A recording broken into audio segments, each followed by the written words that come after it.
means that the number one pick in the 2021 NBA draft goes to the Detroit Pistons.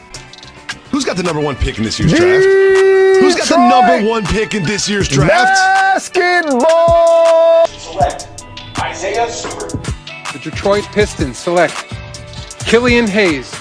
Sadiq, that was absolutely sensational. I don't know what went into that process. I met the criteria to be selected, but I wasn't. From long range. Oh!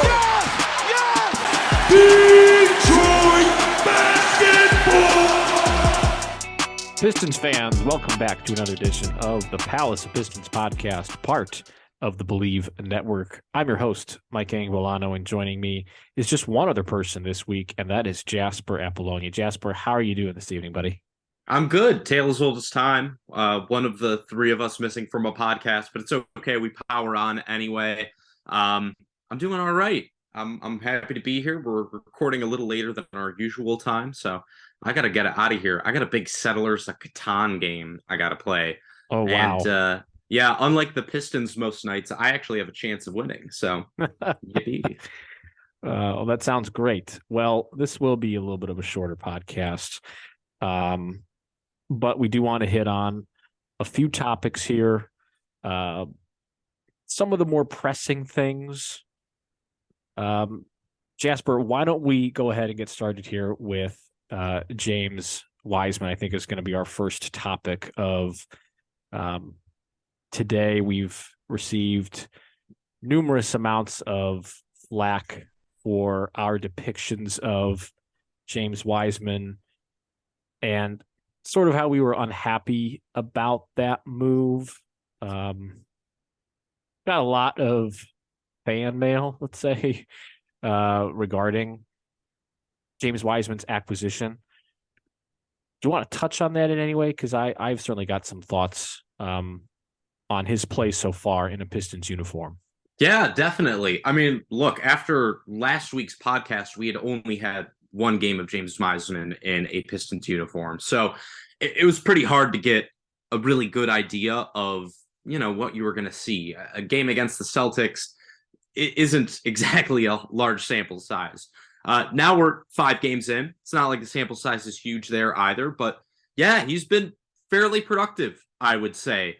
He's putting up almost 12 points per game, a little over 8 rebounds. So he's definitely been productive, almost 60% from the field. That's been nice to see. Defensively, it's been up and down. And I would say for me, after 5 games, that's really been the theme with James Wiseman. He's had good halves. He's had good quarters.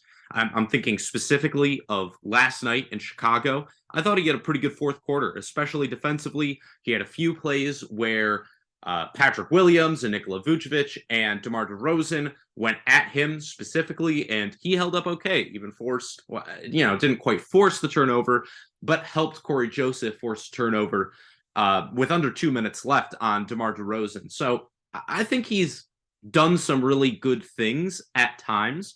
The scoring is what we've expected. I don't think that's ever been a question that James Wiseman can score. He can score at the rim. He has some hook shots that he can pull out of there. He's been okay in the pick and roll. Not that he's played all that much pick and roll, but he's been okay in it. I think overall it's been kind of a mixed bag. Right now, we're looking at him through 5 games. The net rating, it's negative 7.3 with him on, negative 1.7 with him off. So right now the on-off splits aren't great, but again, it's a small sample size. And, the Pistons bench has been the strength of this team the entire year for the most part. So I'm not shocked to see him struggling a little bit there. Overall, I think it's been okay. And I don't know if you have a different perspective on this, but me personally, I think that that's really the rare position to have when it comes to James Wiseman. I'm seeing a lot of people giving him a ton of praise. I'm seeing a lot of other people say he stinks. I don't really think that's true. I think the truth is somewhere in the middle. I think he's been okay. I'd give his play about a C so far in Detroit. But based on what we thought we were getting when he first came in, I think it's been a pleasant surprise. Right. I would agree. I think it's that context. It's not outlandish to say that we poo-pooed all over the Pistons acquiring him, given that they have Jalen Duren and just signed Marvin Bagley to a contract that will probably take a handful of seconds to move on from whenever that happens down the line. So it seemed just very, very strange to acquire him as a project player, given the context of the Pistons supposedly wanting to compete for a playoff spot next year. It just didn't seem like it meshed with the timeline that the front office was sort of angling for. But I think if you had told me after the trade that his offense would be showing off the way that it is, he's not a complete black hole on defense. He is switching pretty well. He is not providing you, elite rim protection or anything like that, but he's not killing you as horribly as I think we expected on the defensive end. And at the end of the day, I think that's probably the best that we could have asked for a guy who was very on and off with the Golden State Warriors, did not have consistent playing time, was bounced around the G League, was injured. So I think I agree with you. I'm pleasantly surprised. The offensive capabilities have been shown. He's got some post moves. He's taken a handful of threes. He had a really nice pass yesterday that was just not connected on with Bogey. I think he was not expecting that pass actually making it to him under the hoop, and he just kind of threw the ball up and did not connect. But those are the kinds of things that you want to see. We kind of knew that James Wiseman was a better offensive player than a better offensive player rather than a defensive player. We already knew that. He had the skill set already. But it's the playmaking and the ability to switch and not get totally burned. Those are the things that give me more hope that he's going to pan out in some fashion. So I've been pleasantly surprised with his ability to get to the rack, score, demonstrate some offensive moves, particularly in the post, and not be a total catastrophe on defense. Yeah, I think that's totally fair. And that being said, though, it doesn't take away from that one word you said there, which is context. The context of the trade is primarily why we didn't like it. Because, as we've said, there's other guys there who do very similar things on the court in Marvin Bagley. And there's other young players that also deserve playing time that give you way more defensively and rebounding wise and in terms of rim protection than James Wiseman does in Isaiah Stewart and Jalen Duren. So the context of the trade hasn't changed. And this is something I've been very clear on since they acquired him. You can't really evaluate James Wiseman in Detroit until next season. There's just not enough time left, and the context of the team is going to be completely different. I like what I've seen from him offensively, and you're totally right. That was a really nice pass, but that's one pass, And yeah, he made some really nice defensive plays in the fourth quarter, but that's one quarter. And what you really need to start seeing from James Wiseman is complete gains. You need to start seeing, multiple possessions where he's able to influence the game, not in just one way, but in multiple ways. And even more so than that, you need to see what he's able to do with Cade Cunningham and Jaden Ivey out there. You need to see what he's going to be able to do with whoever the Pistons acquire in the draft and whoever they're going to be bringing in free agency. So a lot of things are going to change. Right now, what they need from him, what they need from Marvin Bagley, because they have really limited offensive options on most nights, they need those guys to go out there and score. They need those guys to have the ball in their hands because they're willing to put up shots and they can score at a relatively efficient rate. That's not necessarily going to be the case next year. So the things I'm looking at for Wiseman right now are the other skills. It's not the post-ups, because guess what? In a lineup with Cade Cunningham and Jaden Ivey and Jalen Duren and whoever else they're bringing in this offseason, you don't have the time to be giving the James Wiseman the ball 10 times in the post for post-ups. You don't. So what I need to see is the transition stuff. That's been good. I like to see that. What I need to see is, can he hit jump shots at a reasonable rate if you need to space the floor? That I haven't seen so far. So it's a mixed bag, and I think we're not really going to be able to truly say whether this trade was a success or a failure until about, probably halfway through next year, even after that, potentially. But yeah, in a vacuum, the play has been better than expected. Is it good? Is it bad? No. It's about a C for me. Right, and the context is key. It's good relative to what we were expecting and what he demonstrated towards the tail end of his tenure in Golden State. It's right. Good relative to that. It's not good relative to a very high lottery pick, second overall pick, with a lot of hype coming out of high school and college. It's not good relative to that. It is good relative to our most recent viewing of Wiseman in a Golden State Warriors jersey. So optimism, yes, I think. Sure. I mean, look, Mike, he's simply a below average rebounder with Detroit instead of an absolutely abysmal one with Golden State. He's been a below average defender instead of a complete disaster. So yeah, in that light, I think you're totally right. I think it's been a success so far, but the context of the situation, it's for now. There are a lot of things can and will change very soon. Right. Yeah, and as we've alluded to, there's a lot of bigs on this roster. There's a lot of positional overlap already, and skill set overlap, as we'll get into with stock up and stock down a little bit. So I think you're right. Probably to the trade deadline next season, that's when the Pistons may have to make a decision on what to do with James Wiseman. So lots of time, but the rest of the season, again, like you said, hope we see some different skill sets outside of, like you said, post-ups, hook shots, which are all great, but needs to demonstrate something. A three-point shot, boy, that would be something. That'd be nice. High post passing would be freaking phenomenal. That's the stuff that you really need to see, because those are the skills that he's going to be needing, that the team is going to need from him, next year, more so than post-ups and hook shots and the stuff like that, And I'm not thrilled with Dwayne Casey and his offense either, which is a whole other discussion. So sort of have to incorporate that a little bit. And the people that he's playing with, I mean, on-off stats are very difficult to measure when the whole team is not very good.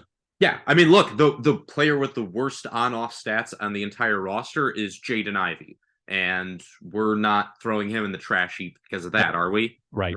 So that that's how I look at that. I think they have their use in context, but after 5 games, that's not something that I'm going to go ahead and say, oh, James Wiseman is totally flunked because he's played. Because a losing team loses when he's on the floor with them. Wow, right? No shit. Mike, I'm also interested. What have you thought about RJ Hampton? Because that's a player that has gotten way less playing time than James Wiseman, but he has gotten some playing time with Detroit, very limited reps. But what have you thought of his time in the Pistons uniform so far? I foreshadowed it a little bit in our group chat. I think during the trading deadline, I suggested that the Pistons should sign RJ Hampton and have him compete head-to-head with Killian. I have not enjoyed the RJ Hampton experience. I can see why he was the odd man out in Orlando. For some similar reasons to James Wiseman, just not really working, but working on paper and from an athletic standpoint is kind of how RJ Hampton has been. His time in Orlando was super strange. and the fit is just very, very weird. I don't know. I don't really want to watch him versus Killian anymore. I think he has some other problems to work out from a jump shot perspective, from a shot selection perspective. Let's just say I can see very clearly why they moved on from RJ Hampton. Mm-hmm. And I'm not exactly sure why the Pistons signed him to a 2-year contract with the rest of this year guaranteed, but that's neither here nor there. Well, next year's not guaranteed, and right. To be honest, yeah, I pretty much have the same thoughts you do. I've actually been more impressed with him on the defensive end than I expected I would be, but overall, it's nothing special. Offensively, he just you don't see it with him. And right. You know what I mean? Like with Wiseman, I have my questions, I have my doubts for sure, but I see something there. There is an NBA player in there. How good of an NBA player? I don't even have the ability to guess right now, but with RJ Hampton, I don't see an NBA player. It's kind of like Saban Lee last year with Detroit, where I was like, nah, this you got it or you don't, and he doesn't have it to me. So kind of in the same boat as you, Mike. Yeah. We have to hit on stock up, stock down. It's been a couple weeks since we've actually been able to do this, but right. We both have different picks. Of course, we talked about them before the podcast. Yes, we had to make sure. We had to get them in line. Who is your stock up for this week? There's not a ton of guys, but there are some. Well, I'm going to do a brief tease because as I went into James Wiseman, I realized I did not read the ad read. And then I realized I was not emailed the ad read. So we're going to go ahead and just read the ad read real quick. We'll keep everybody in suspense over who the stock up and stock down is, because we're podcast professionals. Wait, here we go, Mike. Place your bets now, folks. There we go. On our stock up, stock down. Excellent. If only you could make that bet on this week's sponsor, and that would be BetOnline, as it always has been. And we appreciate BetOnline continuing to be sponsor of this podcast. And BetOnline remains your number one source for all your sports betting this season, everything from pro and college basketball to UFC, MMA, and more. Now that betting is legal in Ohio, I'm sure that March Madness is going to be a bad time for me. You'll always find the latest odds, team matchup info, player news, and game trends at BetOnline. And with live betting options, free contests, and live scores for almost any sport or game imaginable, BetOnline is truly the fastest and easiest way to bet all your favorite leagues and events. Head on over to the website today or use your mobile device to join and receive a 50% welcome bonus on your first deposit. But make sure that you use the promo code BLEAV, that's BLEAV, to receive your rewards. Again, a 50% welcome bonus on your first deposit with BetOnline, making sure that you use the promo code BLEAV, BLEAV. BetOnline, where the game starts. Okay, now we can get into stock up and stock down. And Jasper, I'm actually going to kick it to you first. Oh, okay. That's fine. Yeah, I'm going to actually go stock up. I'm going to go with the guy we've just been talking about. I think I'm going to have to go with James Wiseman for this week. And the reason is for so many of the things we just outlined. He has shown in certain games, in certain quarters, the ability to really be a difference maker on offense, and occasionally to provide a little bit of size and length and decent footwork defensively. I think for me, when you have a player that was totally discarded by a team that drafted him second overall just 3 years ago now, I think you're talking about a guy with extremely low trade value there. And the fact that he's come in, he started for Detroit for the last 3 games now, and he hasn't completely gone out there and embarrassed himself by any stretch. I think he's looked more comfortable with every passing game. And even when he's had bad quarters, bad halves, he's come out and he's competed. And so for me, I think James Wiseman has to be my stock up of the week. There are other guys in there that, maybe could have a little bit of an argument. I think Hamidou Diallo, I am writing about him, and Alec Burks. I think he has really been underappreciated for this Pistons team this year. He might not come back next year, but I think he's been underappreciated. But overall, when you're looking at who's been out there and who's had the impact, especially with guys getting injured, missing games. Bojan Bogdanovic was out. I think for me, James Wiseman has been a steady offensive contributor and defensively better than expected. Hasn't been amazing in terms of the rebounding, but he's given you a baseline that this team has really needed in the last week or so. And that's a great pick. We just went over how he's been impactful and better than expected. I think that's a solid pick. And I'm going to Spider-Man meme you here. For the ultimate Spider-Man meme player on the roster. Yes, my pick is Marvin Bagley. I am shocked to say, considering how much Aaron and I have dumped on him throughout the season as a stock down guy. He has come back and he's been a stock up guy. He had 21 points against Charlotte. He had 12 boards. He had 20 and 18 against Toronto. Even yesterday, he had 8 points and 9 rebounds. He's been better than expected coming back from injury. The rebounds are pretty big because without Jalen Duren, the rebounding is certainly tough, and Isaiah Stewart has been banged up. So Marvin Bagley's had the opportunity to crash the boards more. He's very similar to Wiseman, and he's not a three-point shooter, but he still has enough offensive moves to get some points. And he hasn't hit a three in a while. He's 0 for his last 7 from the floor. And stretching his offensive capabilities would do a lot to help the Pistons. But even without that, he has still found ways to contribute.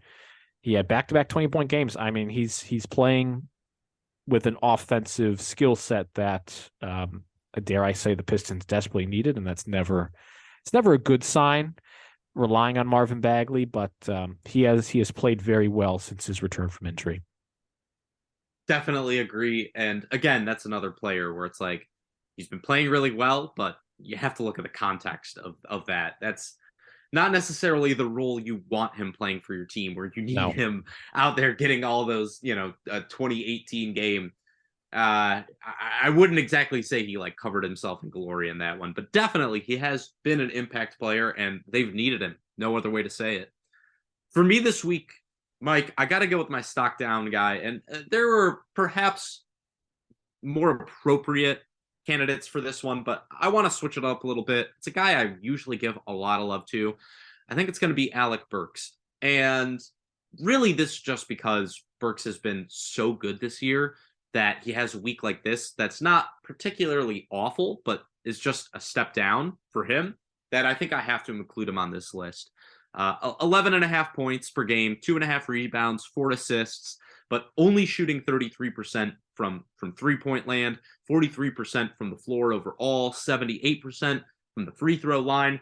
He just hasn't been that efficient this last week, and more so than that, I don't think he's done a great job in terms of distributing the ball either. I'm not really seeing him make an impact on the game in a way that we're usually used to him doing. I think for me, it's got to be Alec Burks for this week. He hasn't been terrible by any stretch of the imagination, but definitely a step down for him. Yeah, and he was so pivotal. I mean, he has, I guess, maintained that coming off the bench, being a linchpin piece off the bench. Yeah, he's had a little bit of a downswing. Again, I think the availability of players has certainly impacted things. I mean, the lineup that's being thrown out there is a difficult one to generate offense in general. But yeah, he's had a little bit of a slower stretch. And my pick for stock down is Isaiah Livers, and it's unfortunate because when we talked about Saddiq Bey being traded, we sort of agreed that Livers had the opportunity. He might be the big winner out of this because it gives him an opportunity to demonstrate that he could be the 3-and-D wing that Troy Weaver really wants, and apparently very much so believes in, because he's a big fan of Isaiah Livers. And another injury, it's disappointing for him on a personal level, finding his space in the league. It's tough to deal with another injury at a time when you could really make an impact. With so many other injuries and lack of wing depth on this roster, it's unfortunate to see Isaiah Livers go down again with with injury. So he's in my stock down. There were plenty of other guys to pick on. The easy one would have been Ivy because of the snafu yesterday where he Chris Webbered himself. Well, no, you know what, Mike? I'm going to stop you right there because I don't blame Jaden Ivey for that. You know who I blame for that is frickin' Dwayne Casey and the entire coaching staff. Yep. Because Bojan Bogdanovic, after the game, came out and said, we talked to Ivy.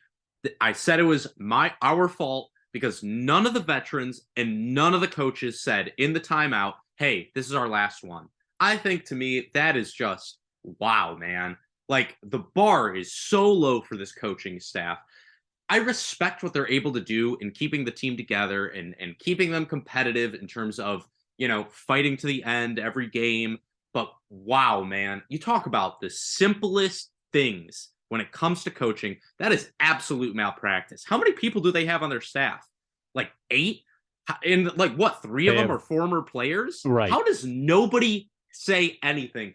That to me was a shame, an absolute shame. And I feel really bad for Jaden Ivey that he got put into that position. Yes, you want better from him, but he's a rookie. Come on. Right. Help a guy out. Right. You have enough coaches to let a rookie know how many timeouts you have left or don't have left. It's definitely inexcusable, and it's going to quickly get us into the Dwayne Casey get rid of the coaching staff conversation, which maybe is one we'll have later down the line. But speaking of Jaden Ivey, we just have a couple of minutes left. Speaking of Jaden Ivey, he's the offensive fulcrum, really. I mean, Bogdanovic has been playing well, and he continues to be probably their best offensive player. But Ivey's been playing more point. He's been more of a facilitator. And as a rookie, that's really difficult. We talked about this with Killian Hayes a few years ago. Playing point guard as a rookie is very difficult. Very difficult, especially when it's not your natural position. And he's sort of being asked to do more of that as a rookie and wasn't really expected to be asked to either. He didn't have a super great shooting night against Toronto. He was 3 for 16. He did have 10 dimes. But overall, even on shots he misses, there's just a different feeling about how he's approaching shot attempts and his follow through with his shooting motion. It just looks like he's gaining much more control over the game and himself as we progress through the season. Do you feel the same way? No doubt, Mike. I tweeted out today, over his last 22 games, Jaden Ivey's averaging 15.9 points, 5.7 assists, 3.7 rebounds. And here's the real key: 55.7% true shooting, 37.5 from 3 on 4.5 attempts per game. And for comparison, his first 36 of the games of the season, 15 points, 4 assists, 4 rebounds, 31.5% from 3, and 51% true shooting. So yeah, Mike, and during this whole stretch, 2.8 turnovers per game for the first 36, 3.0 for these last 22. So he's basically upped his assists per game by 1.7. His points are up by a point per game, and he's been more efficient, not just in terms of shooting, but also in terms of his distribution, his assists to turnovers. So absolutely, Mike, I think you're totally correct. His shooting form looks way better, way more confident. Yeah, he's not, a knockdown 3-point shooter every single game, but that's not what you expect from him at this point. And it's not what you really are asking from him. So for me, I think on a similar usage that he's had all year, putting up better efficiency, better stats, absolutely, Mike, he has turned a corner, and it's really exciting to see. And the shooting is something that was kind of the question mark during the draft process. We weren't really sure what that shot was going to look like. We knew getting downhill, that was going to be easy. He's fast, he's quick, he's very nimble around the basket. It was the shooting that was the question mark. And, the form looks a lot better, and maybe it'll come around. Who knows? Yeah. But I just wanted to... I'm sorry. You go ahead. No, sorry. I was just going to say, and the distribution as well. It was, what's the ceiling on how good of a passer can he be? Is he a true off guard? Can he, really handle those playmaking duties? I think he's answered the question. I certainly think that that's something I'm way more comfortable with him doing in the future, moving on. And that's great because that means you can play Cade off ball even more. Yep, that's exactly right. and we won't talk about potentially getting Scoot Henderson and messing that up. Let's just revel in that Jaden Ivey, despite, Ty Lue said after LeBron left that the Cavs are going to be moving into a wins and lessons period, which everybody laughed at. But this is actually, a lot of lessons. The Pistons are getting a lot of lessons. And I think through that, through these losses, through these injuries, you see guys like Jaden Ivey growing a little bit more. This team is not very good, but he has demonstrated some growth that I think is really exciting for the future. Some reasons for optimism, Mike. How about that? Giving the people what they want. Reasons and for also, optimism. and we were optimistic, and we also took a dump on Dwayne Casey. So I can't see how anybody's going to come home. I think this is going to be a universally loved podcast. Mad after this one. That's right. That's right. Any other thoughts before we wrap up as I watch the timer tick down? No, that's it for me this week, Mike. I'm just, happy we at least have a little something in Wiseman and I guess Hampton to look at as the season wraps up. Yes, already March. Can't believe it. Even though the Pistons season will be ending as soon as the regular season is over. Won't be any playoffs, obviously. Even though it's been a tough year, I will still miss it. And we'll be eagerly awaiting fall once again. So let's enjoy the rest of the season. Okay, fantastic. Pretty quick podcast. Again, should be universally loved. Maybe we'll have Aaron back next time. We'll just have to wait and see. But for my co-host, Jasper Apollonia, I am Mike Anguilano. Thank you so much for joining us on this edition of the Palace of Pistons podcast, part of the Believe Network, and we will see you all next time.